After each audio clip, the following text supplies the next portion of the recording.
Écoutez, Sichot Relek Rav Zayin, première sikha sur Metzora. Alors, le Rambam vient nous donner une certaine loi en nous disant la chose suivante. On sait que quand on était atteint de tsaraat, de lèpre, on devait, à la fin, une fois qu'on était guéri, apporter un sacrifice. Si un homme riche, il voit un lépreux qui est pauvre et il dit, tu sais quoi, je vais payer ton sacrifice, je vais offrir ton sacrifice à ta place. Alors, il ne doit pas offrir le sacrifice d'un pauvre, il doit offrir le sacrifice d'un riche, puisque lui-même est riche, donc il ne peut pas offrir le sacrifice d'un pauvre, même si le lépreux lui-même, il est pauvre. Et à l'inverse, si ce monsieur-là, c'est un pauvre, et que le Metzora, c'est un riche, alors il doit quand même offrir l'offrande d'un riche. Et alors à ce moment-là, on ne comprend pas.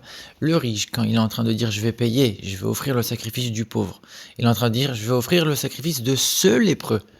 Ce lépreux, il est pauvre, donc je suis en train de m'obliger à apporter un sacrifice de pauvre. Pourquoi la Torah elle me demande d'apporter un sacrifice de riche à ce moment-là? C'est ce lépreux que je veux aider, c'est son sacrifice à lui. Pourquoi on est en train de parler de mon niveau de richesse maintenant? Il n'y a pas de Metzora riche à ce moment-là. Et à l'inverse, dans le second cas, le Rambam y rajoute en disant celui-ci qui est en train de faire le vœu, il va s'obliger d'apporter un sacrifice de riche. Mais on aurait dû dire l'inverse. Ce lépreux est obligé d'apporter un sacrifice de riche, donc celui qui a voulu l'en exempter, lui aussi doit apporter un sacrifice de riche. Mais on ne doit pas dire celui-ci là qui est en train de faire le vœu, lui doit apporter un sacrifice de riche. C'est pas lui à la base qui est obligé d'apporter quelconque sacrifice. Alors c'est quoi toutes ces histoires? Alors pour comprendre ça, il faut comprendre un autre Rambam, une autre référence dans le Rambam, où il explique la chose suivante. Il dit que celui qui va voir une femme qui a accouché ou un lépreux en disant « lui, je vais apporter son sacrifice ». Si c'est un pauvre, il amène un sacrifice de pauvre. Si c'est un riche, un sacrifice de riche. On ne comprend pas. Là, on vient de voir que le Rambam il est en train de dire que si celui qui fait le vœu d'apporter, il est riche, même si le Metzora il est pauvre, il doit apporter quand même un sacrifice de riche. Et là, dans cet autre endroit, le Rambam il est en train de me dire maintenant que si le Metzora est pauvre, je peux apporter un sacrifice de pauvre et ce sera bon. Alors, comment comprendre une telle contradiction? En vérité, ces deux passages du Rambam sont dans deux chapitres complètement différents. Le chapitre qu'on vient de voir, c'est dans Ilchot Maaseh HaKorbanot, les lois des sacrifices en tant que telles. À ce moment-là, on va te dire, si le lépreux il est pauvre, tu apportes un sacrifice de pauvre, s'il est riche, un sacrifice de riche. Très bien. Par contre, le premier Rambam qu'on a vu, c'est pas le même chapitre, c'est dans les lois de ceux qui doivent obtenir leur expiation, mais chusre kapara. Et là, on te dit, même si celui qui fait le vœu il est riche, si le Metzora est pauvre, eh ben, il va quand même apporter un sacrifice de riche. Alors, on va essayer d'expliquer cette chose-là. Il faut d'abord comprendre la chose suivante, c'est que si quelqu'un a envie d'offrir un sacrifice de faute, eh bien, il n'a pas le droit. Ça veut dire que c'est uniquement le fauteur, celui qui a commis la faute, qui peut apporter un sacrifice de faute. C'est exactement la même chose pour un sacrifice qui dépend d'un état. Ici, en l'occurrence, l'accouché ou le lépreux dans notre cas. On ne peut pas dire, moi je veux apporter un sacrifice de lépreux. Mais toi, t'as pas été atteint de tsaraat. Tu ne peux pas apporter un sacrifice de lépreux.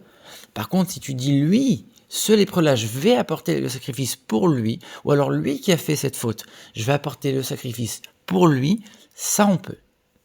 Et ce qui est très intéressant, c'est que malgré que ce soit lui qui va apporter le sacrifice de son prochain, c'est son prochain qui va obtenir l'expiation, c'est son prochain qui va obtenir le pardon pour celui qui a fait une faute. Alors que c'est une personne extérieure qui est venue apporter le sacrifice à sa place, parce qu'il en a fait le vœu. Ça veut dire que le lien entre les juifs, il est tellement fort que un juif peut apporter l'expiation à un autre juif quelque part. Et maintenant, on peut comprendre la différence entre les deux passages dans le Rambam qu'on vient de voir. Le passage qui parle des lois des sacrifices, et d'ailleurs juste avant, dans ce contexte-là, le Rambam il est en train de dire celui qui va commencer à avoir un vœu, à dire je vais offrir telle et telle chose, il va s'engager à offrir telle ou telle chose. Alors, on est dans ce contexte-là, dans cette idée de dire maintenant je m'engage à payer tant, entre guillemets. Eh bien, il se trouve que ce lépreux, il est pauvre, eh ben je vais payer son corban à lui, donc le sacrifice d'un pauvre, puisque je suis en train de parler d'un vœu que je m'engage à faire. Et donc ici, ce qui va être important, c'est l'accomplissement du vœu que moi j'ai décidé de faire. Ça, c'est le contexte de ce chapitre et de ces lois-là. Par contre, dans l'autre chapitre qui parle de ceux qui ont besoin d'obtenir une expiation, ce qui compte, c'est pas celui qui fait un vœu et l'accomplissement du vœu. Ce qui compte, c'est l'expiation qui doit être obtenue. Et ça d'ailleurs, on le voit dans le langage du Rambam. C'est-à-dire que dans le chapitre qui parle des lois de sacrifice, où l'essentiel c'est le vœu, il va dire « celui qui fait le vœu, il doit payer tant et tant, il doit offrir tant et tant ». Par contre, dans le chapitre qui parle des expiations, le Rambam il dit quoi? Il dit « il va offrir le sacrifice à travers lui ». C'est-à-dire que le sacrifice sera considéré comme si c'est lui qui l'a offert à travers le fait que c'est son prochain qui l'a offert à sa place. C'est pas du tout la même formulation. Donc ça veut dire que dans le premier cas, on est en train de parler de quelqu'un qui reste extérieur en disant ce montant-là, ce sacrifice-là, petit, de pauvre, je m'engage à l'offrir et pas plus. Et dans le second cas, on est en train de dire non, lui, je vais apporter son sacrifice à lui, je vais lui apporter son expiation à lui. Comme si c'était moi qui avais fait la faute, comme si c'était moi qui étais lépreux, comme si c'était moi qui étais dans son état à sa place à lui. Sauf que moi, je suis riche, et ben je vais apporter selon mes moyens à moi, comme si c'était mon sacrifice. Et alors dans ce cas-là, celui qui est pauvre et qui veut offrir le sacrifice d'un lépreux qui est riche, on a dit, il doit quand même offrir le sacrifice d'un riche. Et là-bas, le Rambam il rajoute une phrase en disant « celui qui fait le vœu ».